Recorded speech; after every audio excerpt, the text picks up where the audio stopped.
Diego, e ele também, na verdade, né, acho que todas essas cobranças são importantes, cobranças de ministros, para que participem mais da vida da interação com a política, né, então, com o Congresso Nacional, né, com os governadores, isso é, claro, é relevante.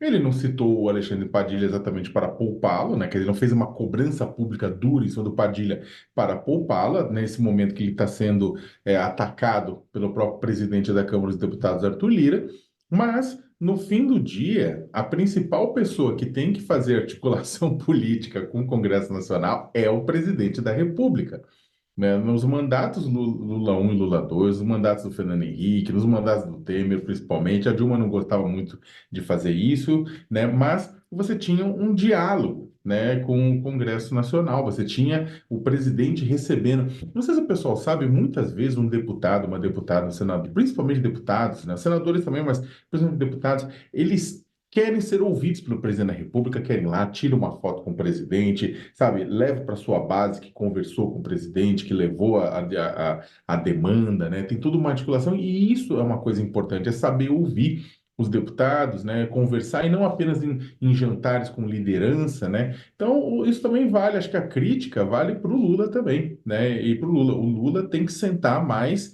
tem que gastar mais, sabe? Tipo, como pegar uma gastritezinha de tanto tomar cafezinho com o deputado federal, com a deputada federal, com o senador, com a senadora, exatamente para ampliar. Porque em um momento, inclusive, em que os articuladores políticos do presidente da República, no caso o próprio ministro Padilha, estão numa situação difícil, colocados em xeque pelo próprio ministro, pelo próprio primeiro-ministro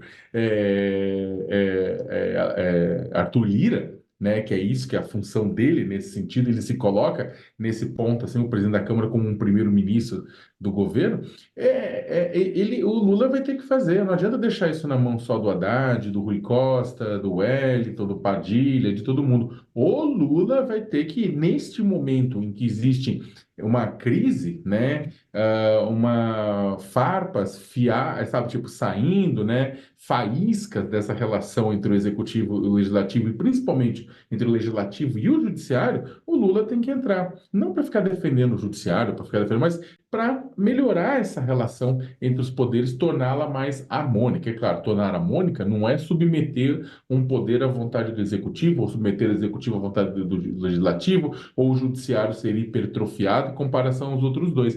É todo mundo está dentro da sua caixinha, dentro do seu quadrado, dentro da atuação republicana que se espera. É claro que neste momento está difícil. O Congresso Nacional tenta sequestrar o orçamento, o judiciário, de certa forma, ele tem agido de uma forma, ele entrou numa trincheira para defender a democracia e ele tem, na verdade, se colocado muitas vezes batido de frente com o Congresso Nacional nesse sentido. O próprio Poder Executivo tem, na verdade, mantido uma relação não raro, promíscua com o próprio legislativo, naquela questão de liberação de emendas, tudo isso mais, é tudo isso muito doido. Então precisa se resolver. Mas o Lula, a figura do Lula, neste momento, é o principal articulador. Muitas vezes prefere se colocar um ministro aqui e ali para poupar a figura do presidente da República.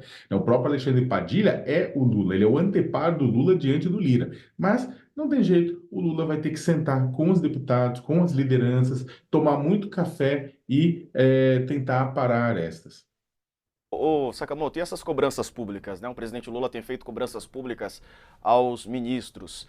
Hoje citou ali, a gente viu o vídeo, né? O próprio Alckmin, né? Que vem fazendo, de certa maneira, ele vem fazendo o que o Lula cobrou, né? Ele vem fazendo viagens, conversando com empresários, conversando com federações, né? Federação da Indústria de São Paulo, do Rio de Janeiro, participando de eventos. Cobrou ali também o Rui Costa, né? Cobrou o próprio Haddad também em relação a isso. Ele primeiro falou sobre a aprovação da reforma, né, a reforma tributária, que foi uma vitória também do ministro da Fazenda, e depois cobrou o ministro da Fazenda para ele parar de ler e voltar a conversar com as pessoas. Né? E essa escolha de ministros, será que foi algo pontual, foi algo casual ou algo pensado, Sakamoto? Não, eu acho que foi pontual, Diego. Não foi. Todo mundo vai ficar procurando agora pelo em ovo, procurando. O Lula criticou o Haddad em público, até que o Lula vai ter que fazer um desagravo para o Haddad eventualmente. Mas não é. O Lula, o Haddad, ele é um dos ministros em que o Lula mais confia e é um ministro em que o Lula tem uma certa.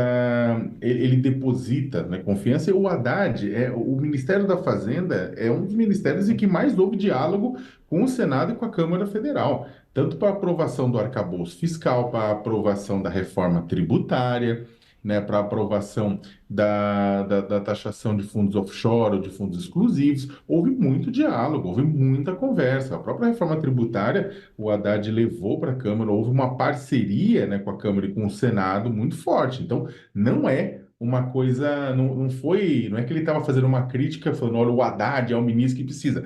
Ele sabe que o Haddad conversa, ele usou o Haddad como exemplo. Seria melhor ter usado outro? Seria, mas aí que tá. Se ele usasse os ministros que ele realmente acha, e acho que é isso que o Lula fez. O Lula usou como exemplo ministros que ele sabe que conversa. O Alckmin está conversando com todo mundo, o Haddad está conversando com todo mundo. Né? Então, fala assim: olha, o Haddad o Alckmin ser mais ágil, o Haddad ler menos livre, porque são duas pessoas que estão no dia a dia na interlocução já. Agora, se ele jogasse essa batata quente para cima de alguém que já está na fogueira, aí ia fritar tudo, assim, o negócio não ia ficar bem. E eu acho, inclusive, ele acabou dando exemplo de alguém que não tem suspeita de não estar cumprindo esse papel de articulação.